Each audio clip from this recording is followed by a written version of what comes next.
Welcome back to the Intentional Intern Podcast. New week, new episode. And this episode is special because it kicks off our Summer Fridays series, and this one is perfect for students looking to build their network this summer. Today, we're sitting down with Marc Reede, a proud UCLA economics grad, Loyola Law School alum, and top lecture agent whose 30-year career has placed him front row to some of the most iconic voices in our time, from Bill Gates and Maya Angelou to Muhammad Ali and Neil Armstrong. Marc's unique role as a curator of inspiration gave him unparalleled access to the stories, struggles, and successes of legends. Now, he's distilled those once-in-a-lifetime conversations into his new book, The Coffee Code, a powerful playbook that translates these lessons learned into actionable ways for college seniors and recent grads to set themselves up to succeed. In this episode, we'll continue to dive into who Marc is and even more gems that are scattered throughout the book, which I highly encourage you all to get. With that, let's dive into the first episode of the summer.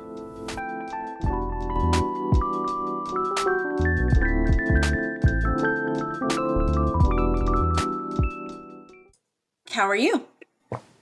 I'm good. I thank you, Maya, for having me on the show. It's fun to be on with someone who's a student. I've done a lot of podcasts over the last few weeks, and to actually have a grad student in my presence is exciting for me. Well, thank you so much for coming on the show. I really appreciate it. And speaking for all of our students that are listening nationwide today, I am so excited to introduce you and have you on the show. And I'm sure as we continue to talk, students will understand why. But I'll give you the chance to introduce yourselves to our audience. Well, thank you. Thanks, Maya. So I'm Marc Reede. I'm based in Los Angeles. I've been a lecture agent for a number of years, ever since I went to UCLA as an undergrad, got an economics degree there, and went on to law school solely at the suggestion of my mentor at the time. So no intent whatsoever to go to grad school. No one in my family had ever gone to grad school. And Ed Hookstraten, my mentor when I was in college, said, "Marc, you're going to law school." And that's what I did. And so after law school, I started my own business, and this is effectively where it's landed us today. My business has been, for the last 30 plus years, selling motivational speakers and influencers, many of whom your audience knows, like Simon Sinek and Gary Vaynerchuk and Magic Johnson and Mel Robbins, the author and podcaster.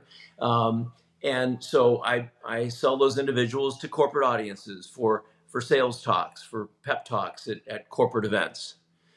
And I did, when my kids were your age, I was the go-to dad for so many of those "you're going to be fine" pep talks to young people, their friends who were about to take the step from college, graduating college, and going into the real world of business.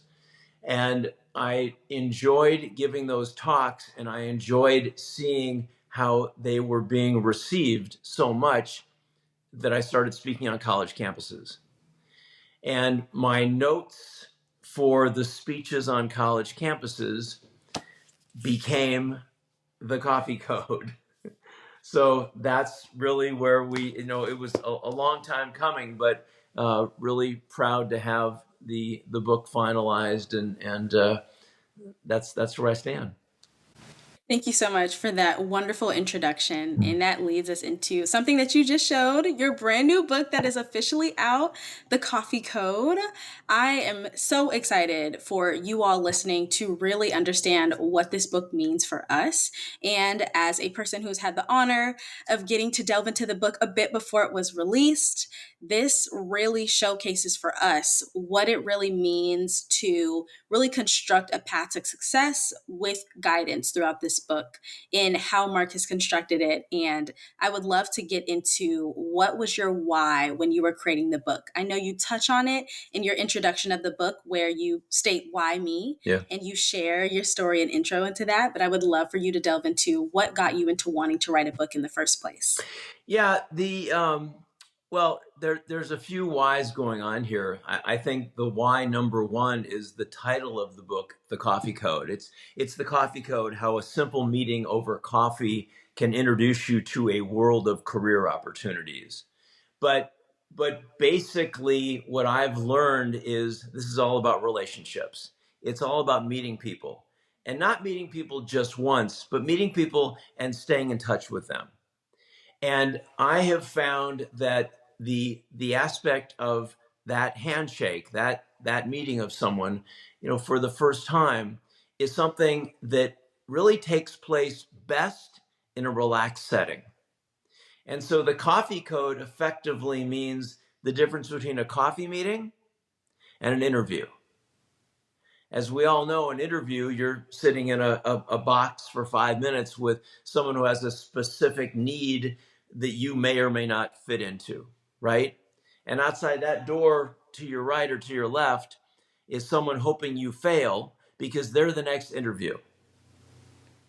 Well, a coffee meeting is you going on LinkedIn, identifying, obviously you have companies that are your targets where you'd love to be able to work. So identifying somebody who works at one of those companies. You're not going to know that person. They may not even have a job for you.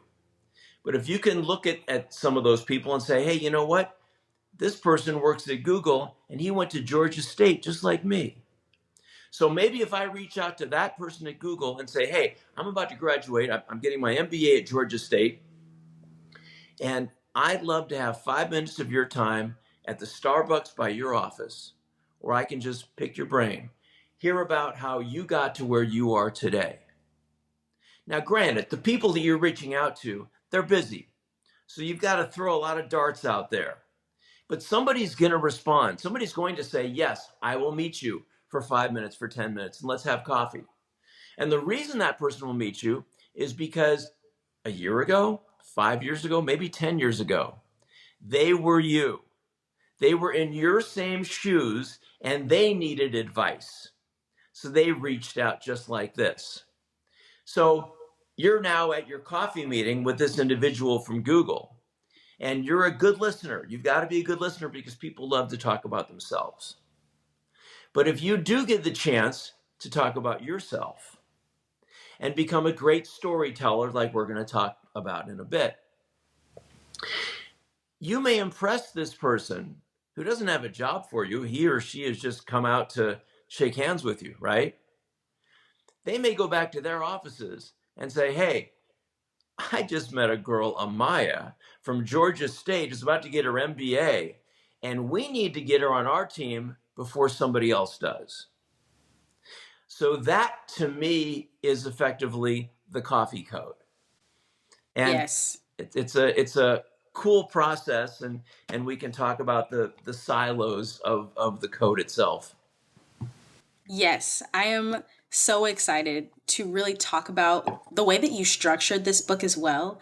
And I love that you gave the distinction between what the coffee code is versus an interview and the importance in that and what a simple coffee cat can do for you. Because I think as we're going through this as students, we are just now understanding what does it mean when you have a coffee chat? What does it mean when you're asking for 15 to 30 minutes of someone's time? But most importantly, how can you make your mark? How can you make yourself memorable? How can you make yourself someone who, although there may not be a job on the other end, you're making a relationship? And you stress this also in the importance of a single business relationship. But before that, we'll get into the structure of the book in the 6 silos that you categorize throughout the book. So being in give, brand, help, meet, work, and fail. I am so curious into why you structured the book like this. Well, so the give part of this, I typically, when I speak on college campuses, the give part is something that I save for the last part. It's the end. It's really it's letting young people understand. When I say young people, I'm talking about college seniors and grad students. I'm letting young people understand that they have a gift they may not realize they have, but by sharing that gift, it it really brings all of this into perspective. And there's a story that I like to tell that that truly brings the reason behind writing the coffee code. For me, it gives it a real feel. And I'll tell you that story if I may. Yes. The story, it happened 10 years or so ago when my daughter Casey had gotten into college to play tennis.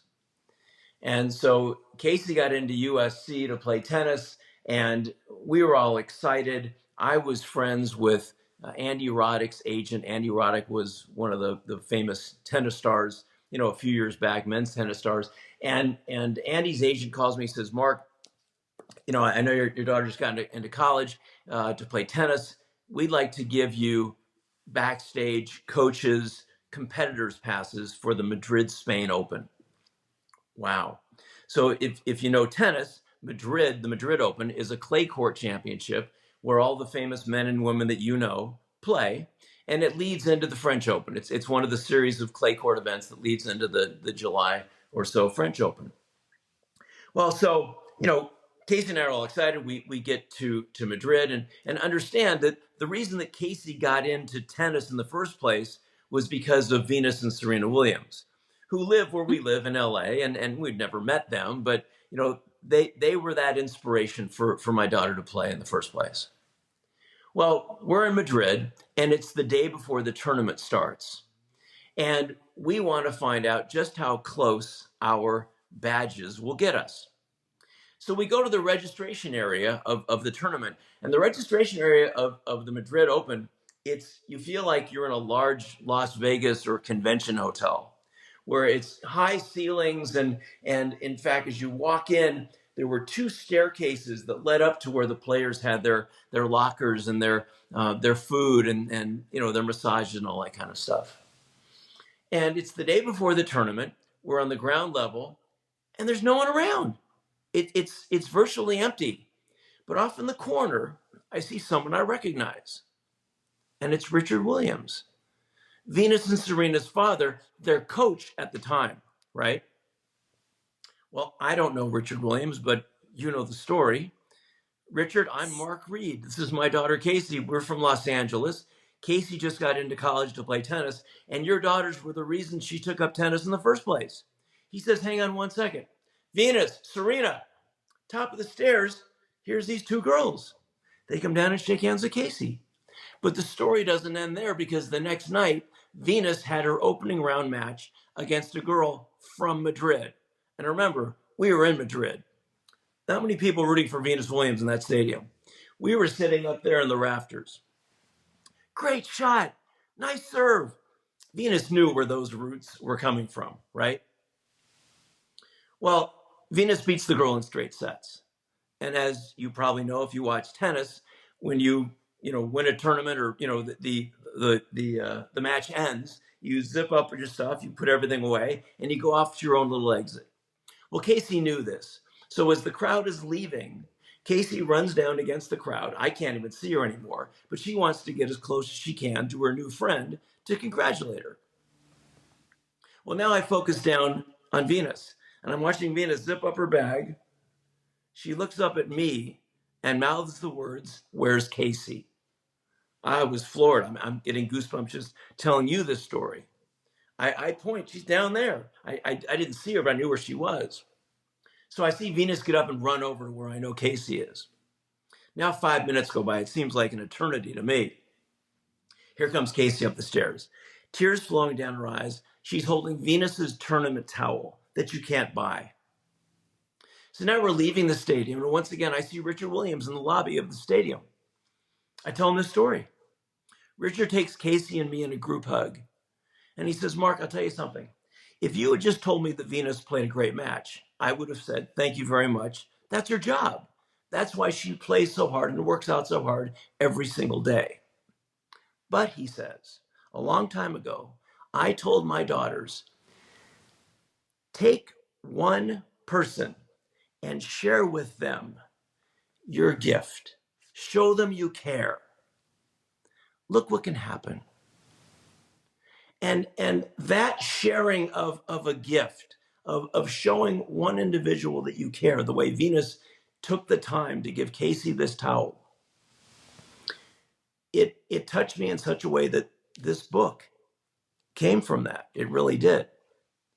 And it's really a remarkable story to me to be able to relive, because I think about it all the time. But what the story reminds me each day that I tell it is the importance of your audience, young people, learning to be a good storyteller. Because in that story, Amaya, you were rooting for Casey.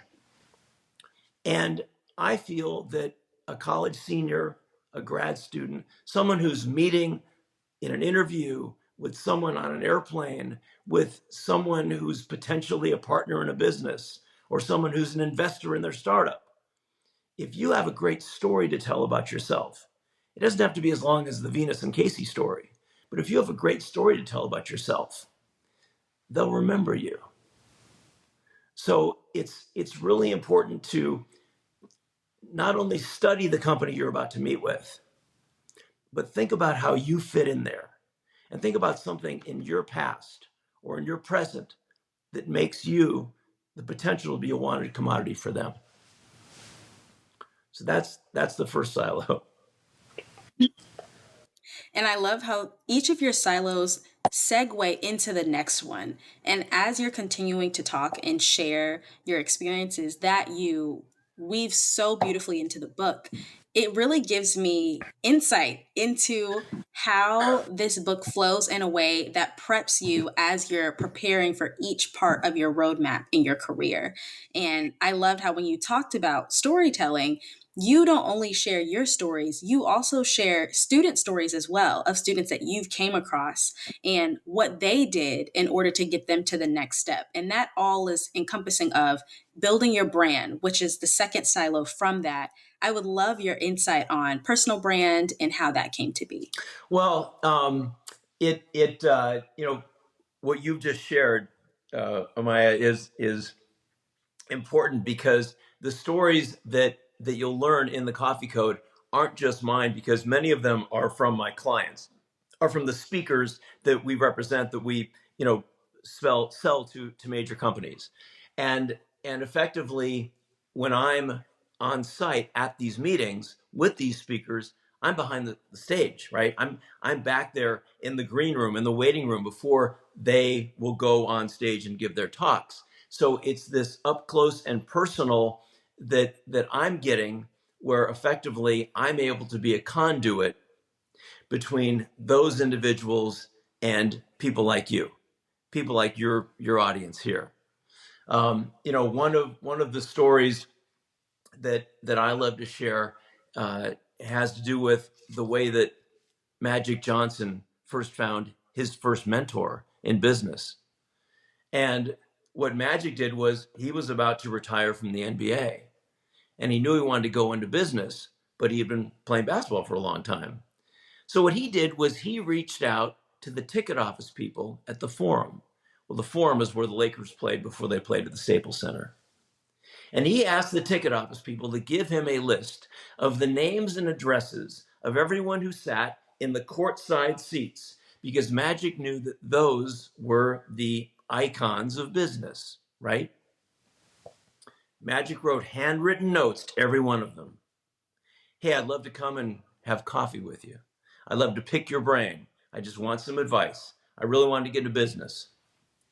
Over half of those people responded to him positively. Two of them, in fact, are partners of his on some of his billion-dollar projects right now. But what I like to stress to young people is the fact that you don't have to be Magic Johnson to have a courtside. Because all of your viewers, all of your listeners right now, they have their own courtside. They have people who've been rooting for their success for 20 years. They have people who effectively become their targets as first mentors.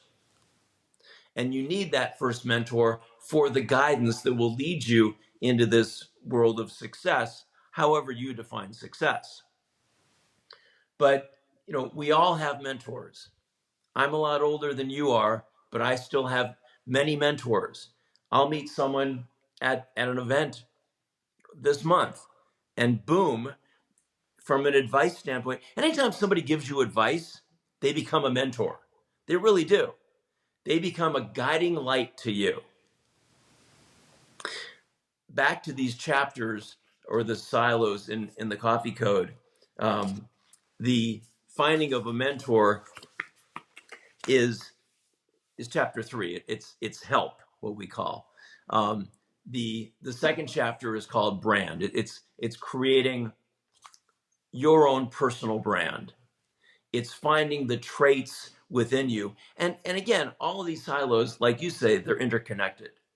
It's finding the traits within you. It's finding, because what happens is young people at Georgia State, young people at Georgia Tech, seniors at UCLA or Princeton or Harvard or University of Wisconsin, doesn't matter.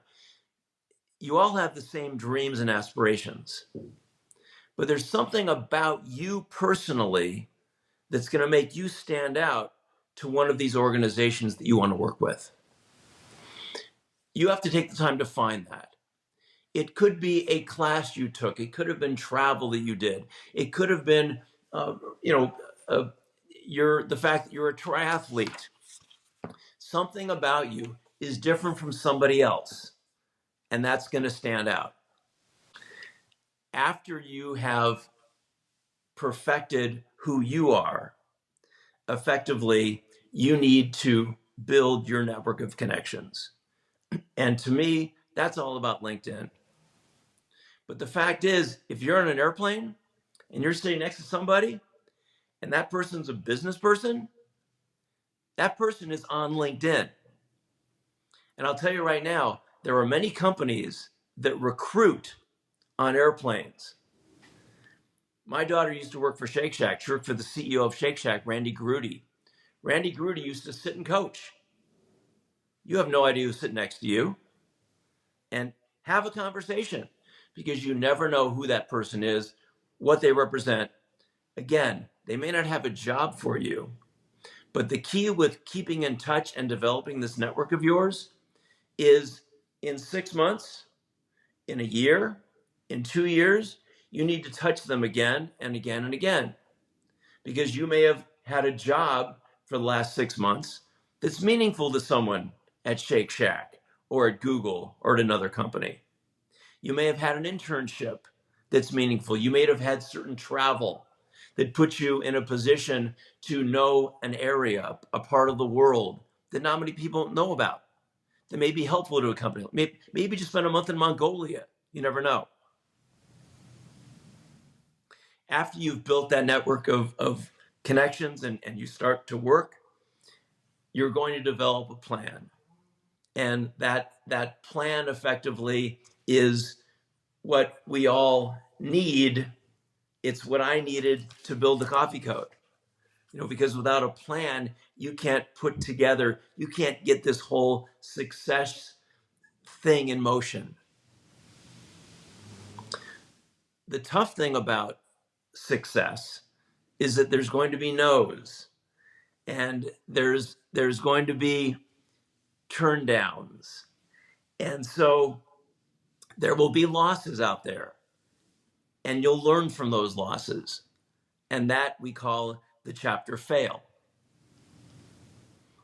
And there's a lot of neat stories that have to do with failure. I'm sure that many of your listeners and viewers right now know that there are so many successful people out there who wouldn't be successful today if not for failure. I mean, that right there just encapsulates all of how you storytell your story and your brand. And you going step by step and walking students through the process, I think is a gem in itself in understanding the key components to what it takes to build a personal brand. And I know one of the many gems within your book that I personally loved was how there was an analogy almost in viewing yourself as a company by you just saying building me incorporated. I thought that even those 3 words, they stuck with me throughout the book. And I looked into how I was building my personal brand off of my successes and understanding what my metric of success looks like, whether that's in the classroom and how I'm sharing that, whether that's in an internship. But overall, if I were to take all of those titles from me today as a student or as an intern or as anything else, and who am I at the core, if I had to explain that and convince people to be on my court side, what does that mean for me? And I thought that was just transformational in itself. That's very cool. Thanks for sharing that. So yeah, uh, I'm a firm believer in creating me incorporated me Inc. It works. It's the brand. In fact, it was Randy Zuckerberg who was Facebook's first CMO, who had shared that statement with me about find those traits within you that are personal to you, that will make people want you. That's really what you're trying to do. You just reminded me that there's something important that goes on college campuses right now, and they're job fairs. And I was talking to a student on the USC campus last week, and she was telling me that, hey, I'm an introvert. It's hard for me to meet people, to come up to people, and what do you think I should do? And I told her she needs to go to job fairs, because a job fair, to me, is the best place to test your skills, because you've got 20 companies or more lining up for the chance to meet you, right? And if you're not sure of yourself in an interview process, a job fair is a great place to get practice. You come up to the first booth, and these are small booths, and you start talking to them, and you be a good listener. You tell them something, and you go, okay, you're done with them. Shucks, I forgot to tell them about my travel to Mongolia, right? I forgot to tell them about my internship that I just had with that hedge fund. Okay, now you go to the second one, and you're armed with your travel and your other interests. And by the third or fourth, you got this down. You're no longer an introvert. You understand what these people are looking for. And the coolest thing about job fairs is you can't lose, because those people have been hired to find you. I remember the day when my daughter, who was a student athlete at USC, called me and said, Dad, I'm here at a job fair that is specifically for student athletes. Okay, great. What's the problem? She says, nobody's here. I go, what do you mean, no companies there? She goes, no, there's a ton of companies here. There's no people here. I go, Casey, that's unbelievable. You talk to every single one. Their job is to find you, and they just did. Now you got to impress upon them, right? So, yeah, job fairs to me are so important. Office hours with your professors are so important. To me, a professor is your first mentor, because your professor knows your work ethic. A professor is someone you can go into their office hours and tell them who you are and why you're here in this class and what you want to do with your life. Your professor, very likely, if he or she is an adjunct professor, is working today for a big company. Or if they're a full-time professor, they probably worked for a big company in the past. So their network is big. And trust me, if a professor sees that you're taking the time to sit down in their office hours and ask them for advice, they're going to be the first name on your resume for people to call when the time is right. So yeah, I'm thinking, because you're a student, and your audience is students, what's important from my standpoint for a student to know today. Those are two. And I think Yeah. it's something we underutilize, I think, because in the moment, it can seem very scary to go to a job fair or to think about, career services. They always do this. There are going to be job fairs every semester. Yeah. That doesn't mean just because it's there or that that it may be there in the future, it doesn't mean that you shouldn't seize the moment now. And you talk about that in one of the pages of your book about, the best time being right now, and looking at it.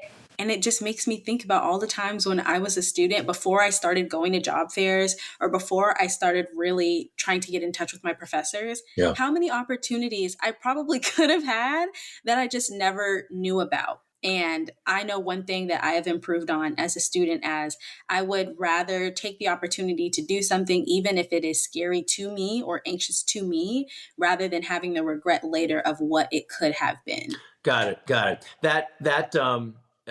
These are kind of life hacks that you read about in the Coffee Code, but that life hack, or that thing that I wish I knew when I was in my 20s, of the right time is right now. That really stems from people who say, "Oh my God, I missed the shot at doing something. I should have done it this way. I didn't. I went a different direction." It doesn't matter. If you're ready to do what you were going to do over there now, do it today. Today's a perfect time. There's no regrets. Just do it. I mean, Mel Robbins talks about the fact that you need to just don't procrastinate, do something. Lose weight, get your real estate license, whatever it takes. But things you've been putting off, you need to do today. But in that same vein, if there's something that you thought you should have done and you missed the boat, or all your friends did it and you didn't, you still can. You still have plenty of time. I learned a long time ago, it doesn't matter whether you're 24 or 34. Nobody checks. You're going to be just fine. And the other thing that I learned a long time ago is, if you're in an interview or a meeting and you forgot to say something, you neglected to raise some issue that you had studied and you wanted to say, no hiccups. The only person who realizes that you forgot to say it is you. No one will ever know. You may walk out of that interview and they'll say, "Oh my God, this was the perfect candidate for us. We have to get this person right now." And you're all, moping around saying, "Oh, shucks, I forgot to say something." Nuh-uh-uh. You never know. Charitable assumption. Assume the best. Positive outlook all the Yeah. time. There is nothing that you gain from assuming the worst. Yeah. And I think that's something that a lot of students are necessarily struggling with, I think, right now, because of the way that the market looks, and also what you talked about. Students are afraid to fail. I see that a lot more now, because maybe it's because of the market that we're in, maybe it stems from other things, but so many students are afraid to fail. And one thing that I've learned is failing forward and how important it is. And you talked about it earlier of, although sometimes it can be a no, those no's are putting you one step closer to your yes that's meant for you. I would love to learn a little bit more about how you tackle rejection, or how you've given advice when it comes to rejection, or just picking yourself back up and keeping on and going. Yeah, I think in business, we all have our ways of dealing with no or rejection. I love to share the story of Marc Randolph, who is the co-founder of Netflix. And when Marc Randolph was your age, he was at Hamilton College in upstate New York, and he was trying to get a job at an ad agency down in New York City.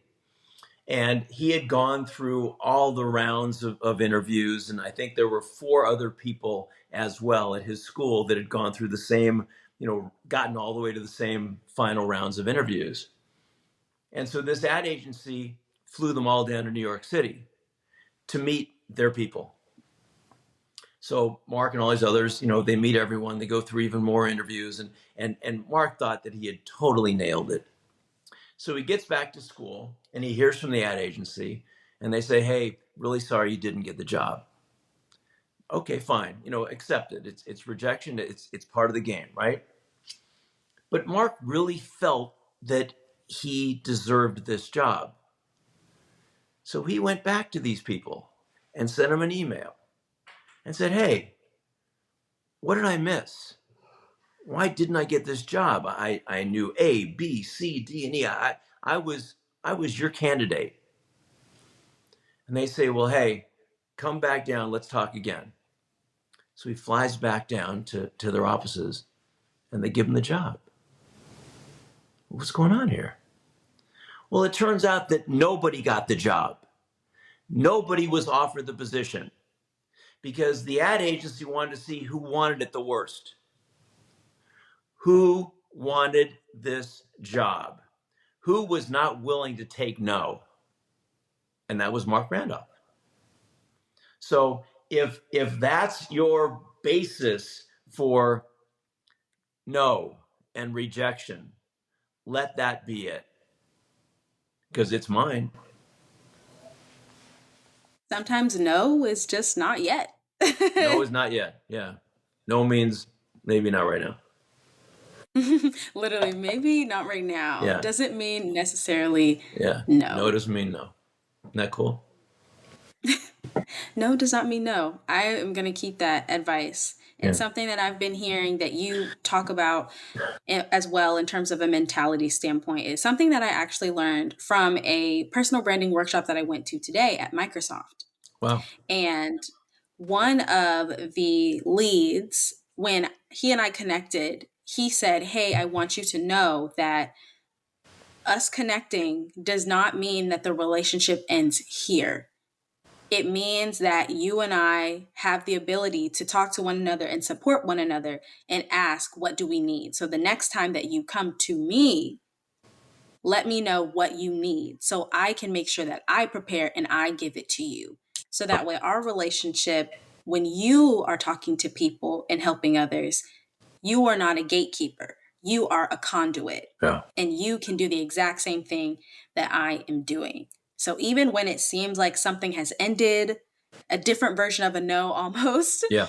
Even if you have succeeded in a way and it feels like there's only one way that it can go, Yeah. and that it seems like it's only that one chat, there may be way more to offer if you keep putting yourself forward. And so I learned that through approaching him 2 or 3 times that day. Yeah.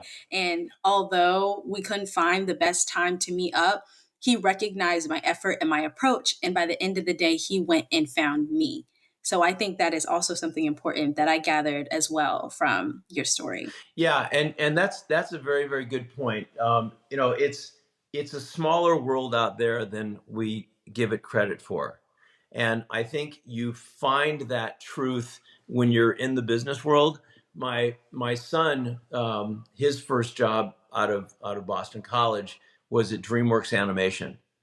And he's a creative type and he's a programmer, and he worked on a lot of the films like The Abominables and the Bad Guys and those type films, animated films, typically for young people. But the way they're written, if you learn about this, they're written for all ages. The jokes hit certain people at certain times.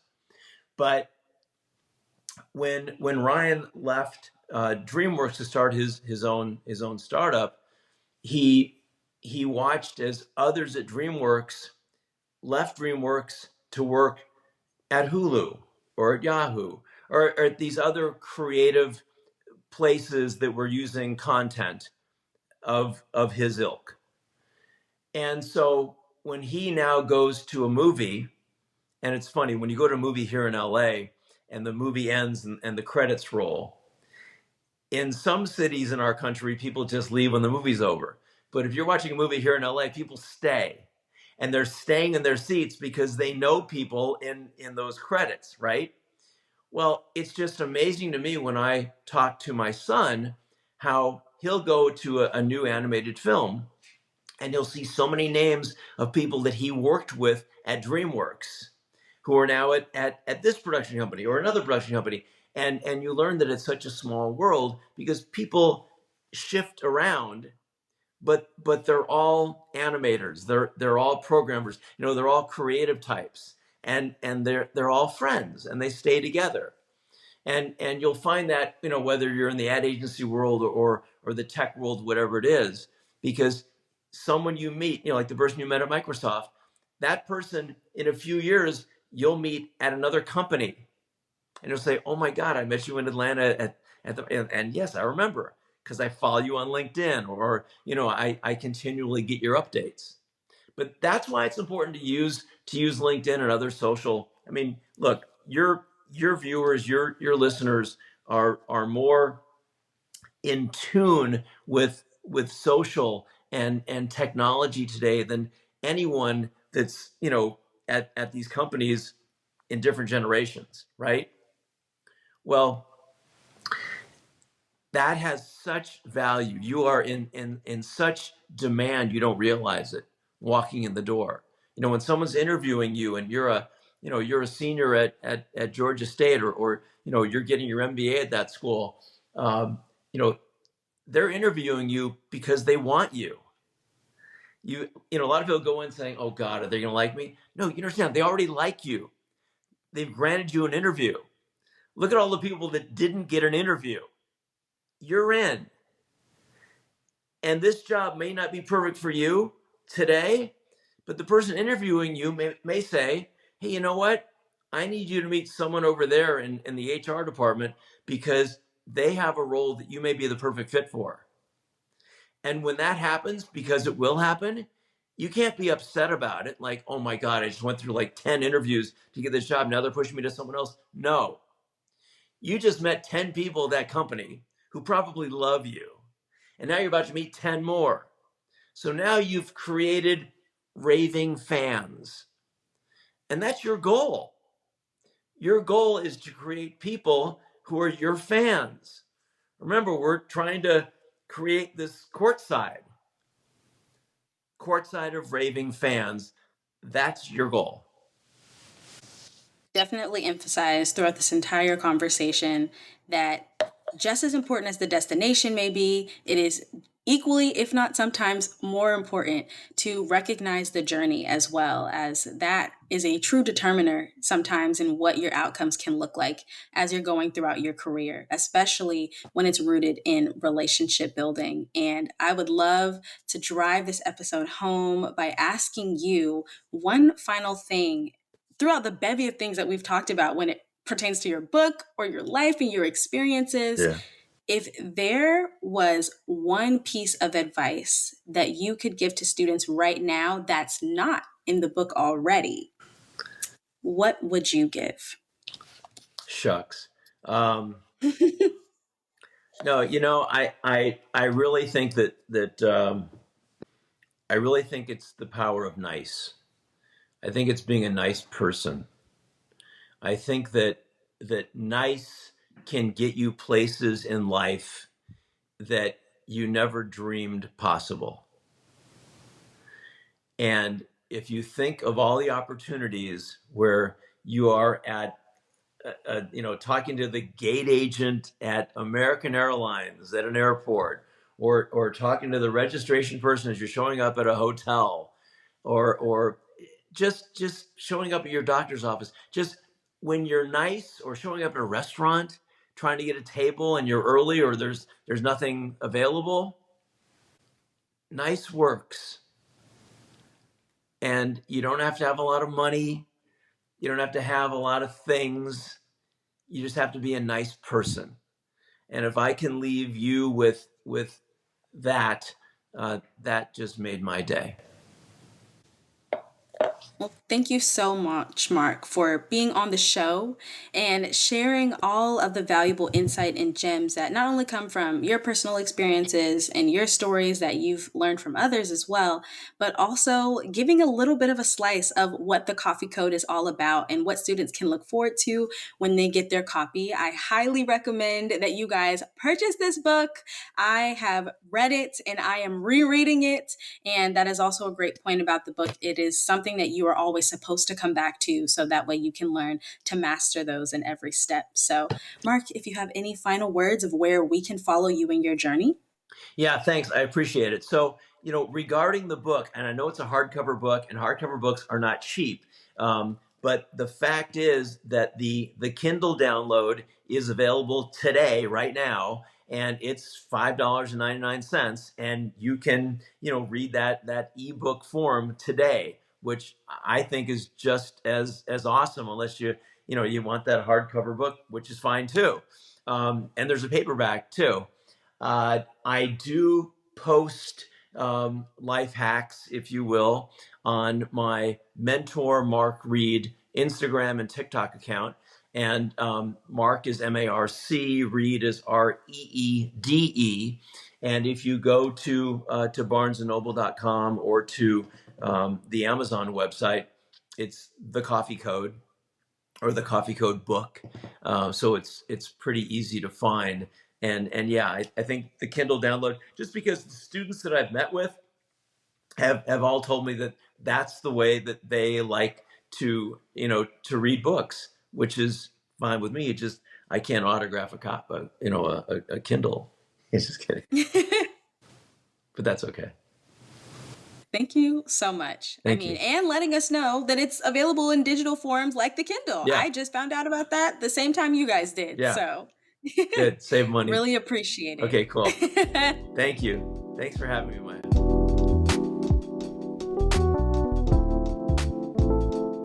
That's a wrap for today's episode of the Intentional Intern podcast. We hope you're leaving with fresh insights and a boost of motivation to take on your career journey. If you enjoyed this episode, don't forget to follow, leave a review, and share it with your network. Connect with us on LinkedIn and Instagram and let us know your thoughts. Your feedback fuels our next great episode. Until next time, stay intentional, keep growing, and keep shining bright. See you in the next episode.